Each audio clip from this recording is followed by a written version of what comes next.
동북아의 군사지형을 뒤흔드는 거대한 충격파가 다시 한번 퍼져나갔습니다. 한국에서는 존재조차 알려지지 않았던 정체불명의 비행체가 마하를 훌쩍 넘어서는 극초음속으로 치솟아오르며 하늘을 가른 순간 주변국의 모든 레이더와 정보기관이 일제히 술렁이기 시작했습니다. 그러나 진짜 충격은 이 비행체의 정체가 공개된 뒤 시작되었습니다. 북방과학연구소가 발표한 내용은 한국이 아직 초기 단계라고 평가받던 극초음속 기술을 이미 사실상 완성 단계로 끌어올렸다는 선언과 다름없었기 때문입니다. 그 주인공은 바로 하이코어였고, 이는 단순한 기술 실증을 넘어 전략적 무기체계의 판도를 뒤흔들 잠재력을 가진 존재였습니다. 하이코어의 등장은 많은 전문가들에게 의문을 던졌습니다. 한국은 공식적으로 극초음속 무기 개발 계획을 언급해왔지만 구체적 성과를 공개한 적은 거의 없었습니다. 그런데 어느 날 갑자기 실체가 드러난 기술 실증기가 마하 6이라는 경이적 속도와 23km 고도 달성에 성공했다는 사실이 공개되자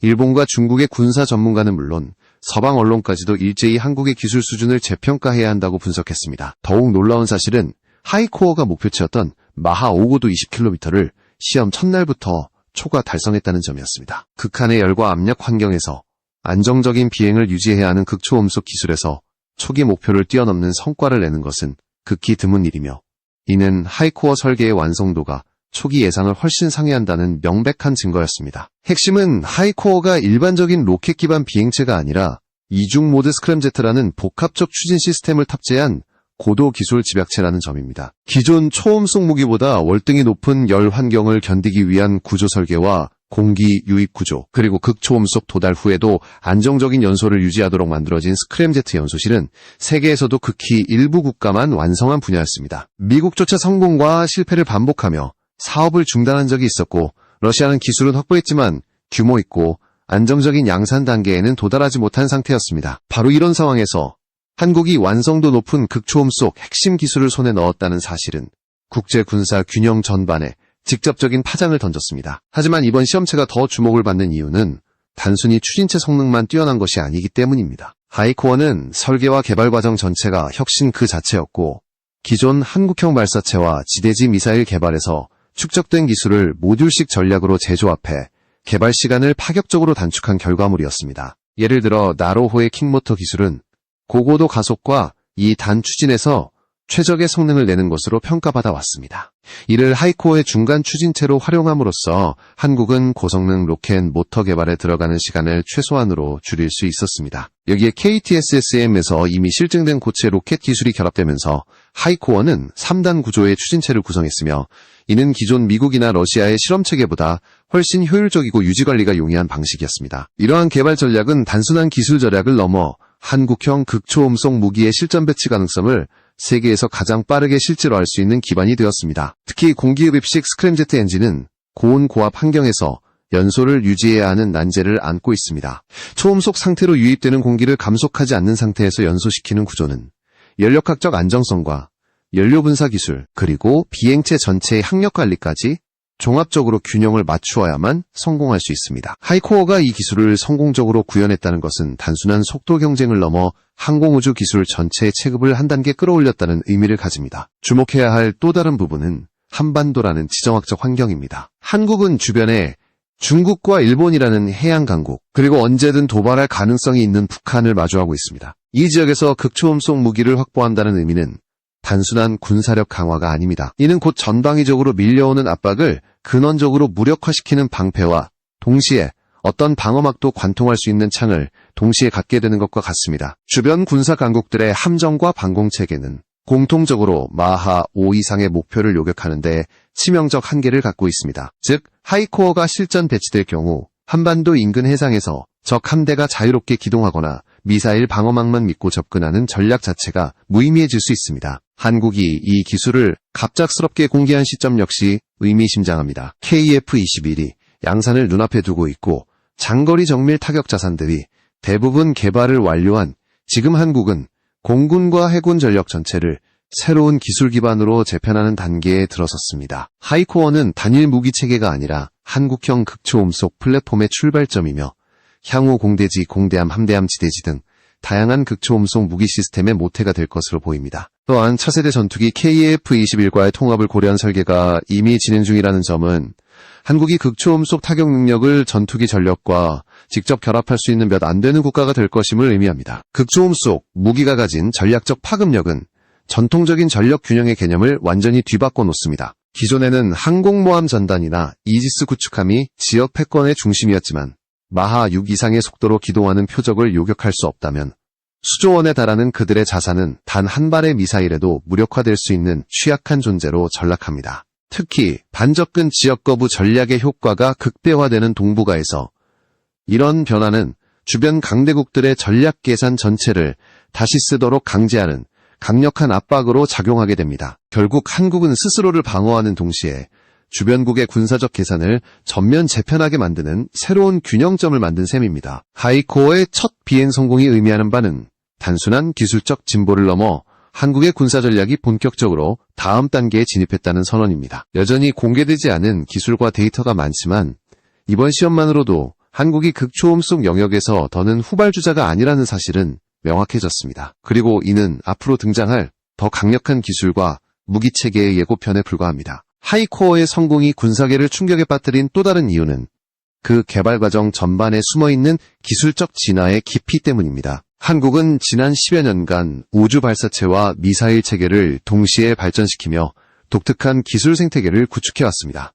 이 생태계는 단순한 국방 연구가 아니라 국가 전체의 고급 공학 역량을 결집한 결과였고 이번 기술 실증기는 그 집약체라 불릴만 했습니다. 특히 한국이 극초음속 기술 도전에 접근한 방식은 기존 강대국들과 다른 길을 선택했다는 점에서 높게 평가받고 있습니다. 세계의 대부분 국가들은 극초음속 무기를 개발할 때 고가의 전용 시험체와 전용 발사체를 동시에 구축하는 방식을 택합니다. 그러나 한국은 예산과 시간을 절약하면서도 기술적 위험을 최소화하는 전략을 선택했습니다. 이미 검증된 로켓 추진 기술과 기존 탄도미사일의 설계를 모듈형으로 재구성해 완전히 새로운 비행체의 토대를 만들었고 이 과정에서 각 제작사는 자신이 보유한 핵심 기술을 정확히 필요한 위치에 배치했습니다. 공기흡입식 엔진 기술을 다뤄온 연구진과 고체 로켓 개발에 강점을 가진 팀이 협력하면서 개발 속도는 예상보다 빠르게 상승했고 국제사회는 이 과정을 예의주시하게 되었습니다. 하이코어의 외형은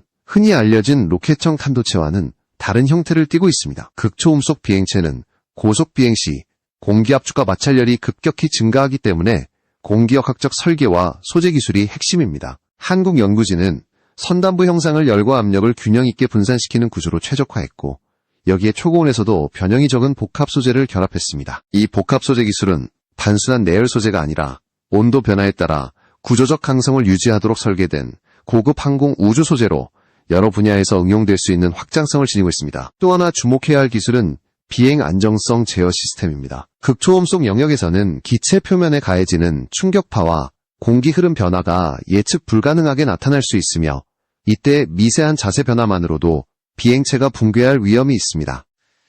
한국은 이러한 문제를 해결하기 위해 고속 연산이 가능한 내장형 비행 제어 알고리즘을 개발했으며 실시간으로 기체 주변의 압력 배분을 계산해 안정된 비행을 유지하도록 만들었습니다. 이는 단순한 소프트웨어 수준을 넘어 고속 데이터 처리와 유연한 센서 네트워크가 결합된 첨단 시스템입니다. 이러한 기술적 성취는 결코 하루아침에 이루어진 것이 아니었습니다. 한국은 이미 KSLV 발사체 프로그램을 거치며 고압 연료 시스템과 고온 환경, 테스트 인프라를 구축했고 이후에는 다양한 군용 미사일 개발에서 연소 안정화 기술과 고체 연료 추진체의 신뢰성을 확보했습니다. 그동안 축적된 데이터는 모두 통합 분석되어 이번 극초음속 기술 실증기의 설계와 테스트 과정에 활용되었습니다. 무엇보다 기술 간 경계를 허물고 민간과 국방 연구진이 공동으로 참여한 연구 구조가 한국형 극초음속 개발을 빠르게 추진할 수 있었던 비결이라 할 수 있습니다. 국내 연구기관뿐 아니라 산업체의 역할도 매우 중요했습니다. 고속 열환경 시험 장비와 압축 풍동 시스템은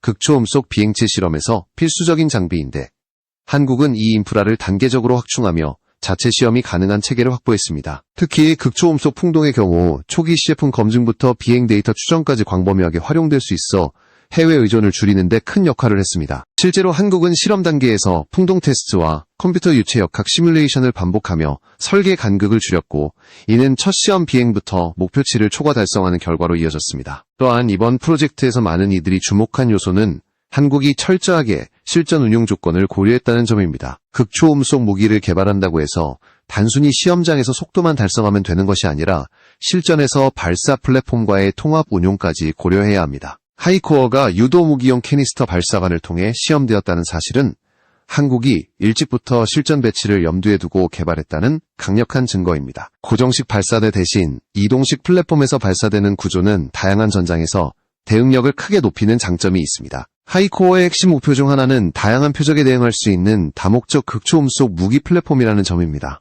단순히 방어망 돌파만을 목표로 하는 것이 아니라 해상과 지상 고정 표적, 이동 표적까지 대응 가능한 확장성을 고려했습니다. 이를 위해 한국 연구진은 극초음속 환경에서도 사용 가능한 신형 탐색기와 내장항법 장치의 통합 연구를 병행하고 있으며 극초음속 무기의 치명적인 단점으로 지적되던 종말 단계의 기동 안정성을 높이는 알고리즘도 개발 중입니다. 특히 동북아에서의 전략 환경을 고려할 때 극초음속 무기는 단순한 공격 수단을 넘어 전력 억제의 중심축이 됩니다. 기존 탄도미사일은 궤적이 비교적 예측 가능해 요격 시스템에 포착될 가능성이 높습니다. 반면 극초음속 활공체나 스크램제트 기반 비행체는 종말 단계에서 비정형 기동을 수행할 수 있어 기존 방공체계의 계산을 무력화시키며 짧은 시간 안에 치명적인 타격을 가할 수 있습니다. 이러한 특성은 지휘부나 전략자산 보호를 넘어 해상 전력의 생존성에도 결정적인 변수로 작용합니다. 극초음속 기술의 완성은 단순한 기술 경쟁을 넘어 국가의 전략적 지위를 강화하는 도구가 됩니다. 한국은 그동안 기술 종속이라는 약점을 극복하고자 했고 이번 프로젝트는 그 변화가 어떤 수준에 도달했는지 보여주는 상징적 사건이라 할 수 있습니다. 외신들이 하이코어 시험 성공을 집중 조명한 것도 이유가 분명합니다. 한국은 지금 기존의 틀을 넘어 새로운 무기체계를 독자적으로 설계하고 구현할 수 있는 역량을 보여주었고 이는 주변국에게 단순한 위협을 넘어 전략 계산의 대대적 극초음속 기술의 확보는 한국이 더 이상 갇힌 지정학적 구도 속에 머무르지 않고 스스로 전략 환경을 재정의할 수 있음을 의미합니다. 하이코어의 기술적 성취는 단지 시작일 뿐이며 이제 한국은 다음 단계의 무기체계를 향해 한층 더 큰 도약을 준비하고 있습니다. 앞으로는 전투기 발사형 극초음속 미사일뿐 아니라 해상 발사형 플랫폼 등 다양한 응용체계가 등장할 가능성이 높으며 이 모든 흐름은 한국이 새로운 군사기술 중심국으로 자리매김하는 길을 열어가고 있습니다. 극초음속 기술이 실전 무기체계로 전환될 때 가장 큰 변화를 겪는 분야는 바로 전략 환경입니다. 하이코어와 같은 고속 비행체는 단순히 방공망을 압도하는 수준을 넘어서 적의 전력 구조 자체를 변화시키는 파급력을 갖고 있습니다. 특히 동북아 지역은 세계에서 가장 복잡한 전력이 얽혀있는 지역으로 빠른 반응 능력과 기동력은 군사적 우위를 결정짓는 핵심 요소입니다. 이런 환경에서 한국이 극초음속 무기를 확보한다는 것은 기존 패권 구조에 균열을 내는 사건으로 받아들여지고 있습니다. 가장 먼저 영향을 받는 분야는 해상 전력입니다. 항공모함 전단이나 이지스 구축함과 같은 고가 전력은 그 존재만으로도 주변국에 막대한 전략적 영향력을 행사해왔습니다. 하지만 극초음속 미사일이 전력화될 경우 이들의 생존성은 근본적으로 흔들릴 수밖에 없습니다. 현재 운용 중인 대부분의 방공체계는 마하 5 이상의 표적을 추적하는 과정에서 심각한 제약을 받습니다. 하이코어와 같이 예측 불가능한 기동과 빠른 고도 변화를 수행하는 표적에 대해서는 요격 알고리즘 자체가 유효하지 않을 수 있습니다. 즉, 단 한 발의 극초음속 미사일이 수조 원에 달하는 전략 자산을 무력화할 수 있는 상황이 발생합니다. 한국이 이러한 무기를 실전 배치하게 된다면 주변국의 해군 전략은 사실상 다시 작성되어야 합니다. 동중국해와 동해에서의 해상 기동은 제한될 수밖에 없으며 특히 항공모함 전단의 접근은 극도로 위험한 선택이 됩니다. 예를 들어 대규모 함정이 한반도 인근에 전개되더라도 한국의 극초음속 무기 사거리 안에 들어오는 순간부터 항모그룹 전체는 방공망의 한계를 드러내며 전략적 주도권을 잃게 됩니다. 이는 곧 상대가 원정 작전 능력을 상실하게 된다는 의미이며 한국은 해양 공간에서 훨씬 안정적인 전략 환경을 확보할 수 있습니다. 또한 극초음속 공대지 무기의 배치는 지상 전략 표적의 안전성을 크게 위협합니다. 기존의 탄도미사일은 발사 단계에서 탐지되는 경우가 많았고 궤적이 일정해 종말 단계에서 요격될 가능성도 존재했습니다. 그러나 극초음속 비행체는 발사 직후부터 가파른 속도 상승과 기동으로 탐지와 추적을 어렵게 만들며 종말 단계에서는 비정형 궤적을 통해 요격 체계를 무력화할 수 있습니다. 이는 지휘부, 탄도미사일 기지, 군사 요충지 등 전략 표적에 대한 한국의 타격 능력이 한 차원, 특히 KF-21과의 통합 운용은 이 전략적 변화를 극대화합니다. KF-21은 이미 다양한 정밀 유도 무기와 고급 센서 패키지를 통합한 상태이며 극초음속 미사일을 탑재하게 될 경우 장거리 타격 임무에서 독보적 능력을 보유하게 됩니다. 전투기가 보유한 기동성과 접근 능력은 극초음속 무기가 가진 속도와 파괴력과 결합하여 완전히 새로운 공격 플랫폼을 탄생시킵니다. 이는 한국 공군이 기존의 운용 방식을 넘어 원거리 고가치 표적에 대한 고속 타격이라는 새로운 개념을 실현하는 계기가 됩니다. 하이코어가 활용될 수 있는 시나리오는 해상과 지상뿐 아니라 다양한 형태로 확장될 수 있습니다. 공대함 버전은 적의 해군 전력이 접근할 수 없는 광범위한 베타 구역을 형성하며 군사적 긴장 상황에서 전략 자산을 지키는 핵심 역할을 합니다. 지대지 버전은 고정 표적과 이동 표적 모두를 대상으로 사용할 수 있으며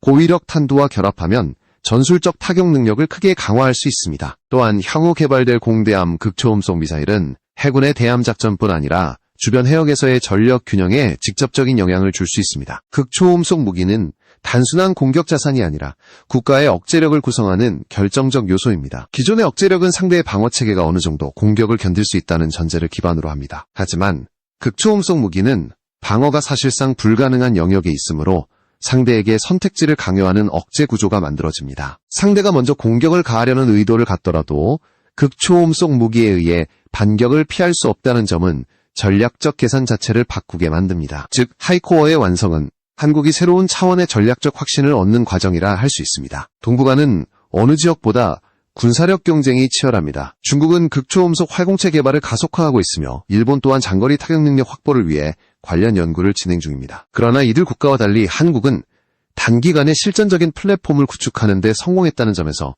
기술의 성숙도와 운용 가능성에서 차별화된 위치에 올라섰습니다. 특히 중국과 일본은 극초음속 무기를 개발 중이지만 이를 실제 전력과 통합하는 데는 여러 제약을 겪고 있으며 미국 역시 기술 개발과 시험 과정에서 반복적인 문제가 드러나고 있습니다. 반면 한국은 초기 단계부터 실전 배치를 염두에 둔 개발 전략을 추진했습니다. 캐니스터 발사 시험을 통해 다양한 플랫폼과의 통합 능력을 검증했고 공군과 해군 모두가 활용할 수 있는 범용 구조를 설계했습니다. 이처럼 무기체계 전체를 하나의 통합된 플랫폼으로 보는 접근 방식은 기존 강대국들의 방식보다 효율적이며 빠른 전력화를 가능하게 합니다. 이러한 전략적 유연성은 향후 한국이 더 다양한 형태의 극초음속 무기를 빠르게 확장할 수 있는 기반이 됩니다. 하이코어의 성공은 기술적 성과뿐만 아니라 한국이 국제사회에서 차지할 군사 외교적 지위를 높이는 데에도 중요한 의미를 갖습니다. 기술력은 협상력을 강화하고 주변 국가의 군사균형을 재편하며 한국이 스스로 전략 환경을 주도할 수 있는 힘을 제공합니다. 특히 전략 무기 분야에서의 독자적 발전은 외부 압박에 흔들리지 않는 안정적 방위 구조를 가능하게 합니다. 이제 한국은 단순히 최신 무기를 보유한 국가가 아니라 새로운 기술 체계를 만들어내는 국가로 자리매김하고 있는 것입니다. 하이코어 기술의 성공이 전략 환경을 뒤흔들었다면 KF-21은 그 변화의 중심에서 결정적인 역할을 수행하게 될 전력입니다. KF-21은 단순한 차세대 전투기가 아니라 한국이 독자적 항공기술을 집대성한 결과물이며 극초음속 무기 통합을 염두에 둔 구조적 설계가 적용된 기종입니다. 이는 한국 공군이 기존 세대보다 훨씬 넓은 작전 범위와 타격 능력을 확보할 수 있음을 의미하며 다른 국가들이 쉽게 따라갈 수 없는 독보적 운용 체계를 가능하게 합니다. KF-21 개발 프로그램의 상징성은 기술적 자립을 넘어선다는 점에서 중요합니다. 한국은 수십 년간 주요 전투기 전력을 외국에 의존해왔고 이는 업그레이드와 무장 선택에서 제한을 초래했습니다. 그러나 KF-21의 실전 배치를 앞두고 있는 지금 한국은 스스로 플랫폼을 설계하고 개량할 수 있는 능력을 손에 넣었습니다. 이 능력은 장기적으로 극초음속 무기뿐 아니라 정찰용 센서와 전자전 장비까지 통합할 수 있는 자유도를 제공합니다. 특히 극초음속 공대지 무기와의 결합은 한국이 기존 전투기 운용 방식에서 벗어나 한층 높은 수준의 전략적 접근을 구현하는 열쇠가 됩니다. KF-21이 가진 또 하나의 강점은 스텔스 기술 기반의 외형과 고급 항전자 장비입니다. 비록 완전한 스텔스 전투기라고 부르기 어렵지만 기체 형상과 레이더 반사 감소 설계는 기존 4세대 전투기보다 훨씬 높은 생존성을 제공합니다. 여기에 장거리 탐지 능력을 갖춘 능동 위상 배열 레이더와 통합 전자전 체계는 KF-21이 자체적으로 적의 방공망을 탐지하고 대응할 수 있는 기반을 만들어줍니다. 이러한 센서 융합 기술은 극초음속 무기 운용에서 반드시 필요한 요소입니다. 높은 속도로 움직이는 목표를 향해 정밀 유도 정보를 전달하기 위해서는 전투기의 센서와 무장의 항법 체계가 긴밀하게 연동되어야 하기 때문입니다. KF-21 개발 과정에서 특히 주목받은 기술 중 하나는 바로 기총포트의 스텔스화 기술입니다. 기존 전투기들은 기총을 사용하기 위한 개방형 구조를 유지해야 했고, 이는 레이더 반사 면적 증가의 원인이 되었습니다. 그러나 한국 연구진은 복합 소재를 활용해 평상시에는 기총포트를 덮고 있다가 발사 시 첫 탄원의 충격으로 커버가 파괴되는 방식의 이회용 구조를 개발했습니다. 복잡한 유압 장치를 필요로 하지 않기 때문에 중량 증가와 정비 난이도를 동시에 줄일 수 있었고 실전 운용에 최적화된 방식이라는 평가를 받고 있습니다. 이는 KF-21이 세밀한 설계와 실전적 효율성을 모두 갖춘 기종이라는 사실을 보여주는 대표적인 사례입니다. 전투기의 생존성과 타격 능력은 곧 국가의 공군력이 어떤 전략을 선택할 수 있는지를 결정합니다. KF-21은 빠른 속도와 넓은 무장 적재 능력을 갖추고 있으며 다양한 공대공 공대지 무기와의 통합을 고려한 구조를 가지고 있습니다. 이러한 장점은 극초음속 무기를 포함한 차세대 정밀 타격 체계와 결합될 때 비로소 그 진가를 드러냅니다. 전투기가 특정 표적까지 접근한 뒤 극초음속 미사일을 발사하면 비행체는 단 몇 분 만에 핵심 목표에 도달할 수 있으며 기존 방공망은 대응할 시간을 거의 확보하지 못합니다. 이 방식은 상대 지휘부의 대응 시간을 크게 줄이는 효과를 가져오며 전쟁 억제력 자체를 새로운 차원으로 끌어올립니다. KF-21이 양산 단계에 돌입하면서 한국은 전투기 개발 경험을 본격적으로 축적하고 있습니다. 양산형 기체는 개발 초기형보다 훨씬 높은 완성도를 갖추며 시스템 통합 수준도 최적화됩니다. 이 과정에서 전자장비와 센서, 통신체계는 더욱 안정적인 성능을 발휘하게 되고 전투기는 다양한 환경에서의 운영과 전술전 요구에 맞춰 개량됩니다. 이 모든 과정은 향후 블록 업그레이드로 이어지며 극초음속 무기 통합이 적용되는 시점에는 플랫폼 전체가 새로운 전력 구조를 수용할 수 있을 만큼 성장하게 됩니다. 또한 한국이 KF-21을 기반으로 독자적인 무장 생태계를 구축하게 된다는 점도 매우 중요합니다. 과거에는 외국산 무기를 플랫폼에 통합하려면 그 국가의 승인과 기술적 제약이 뒤따랐습니다. 그러나 이제는 국내 기업과 연구기관이 직접 무기를 개발하고 전투기와의 통합시험까지 수행할 수 있는 구조를 갖추었습니다. 이는 장기적으로 한국이 외부 정치적 영향을 받지 않고 자국의 전략에 맞는 무기를 자유롭게 선택할 수 있음을 의미합니다. 특히 극초음속 무기의 통합은 한국이 공군 전략을 완전히 독립적으로 설계할 수 있는 능력을 갖추게 했습니다. KF-21의 개발이 단순히 국내 전력 강화만을 목표로 하지 않는다는 사실도 분명합니다. 국제시장에서 중고가 전투기 수요는 매우 큽니다. 이 시장을 대부분 미국과 유럽이 독점해왔지만 KF-21은 기술 수준과 가격의 균형면에서 경쟁력이 뛰어납니다.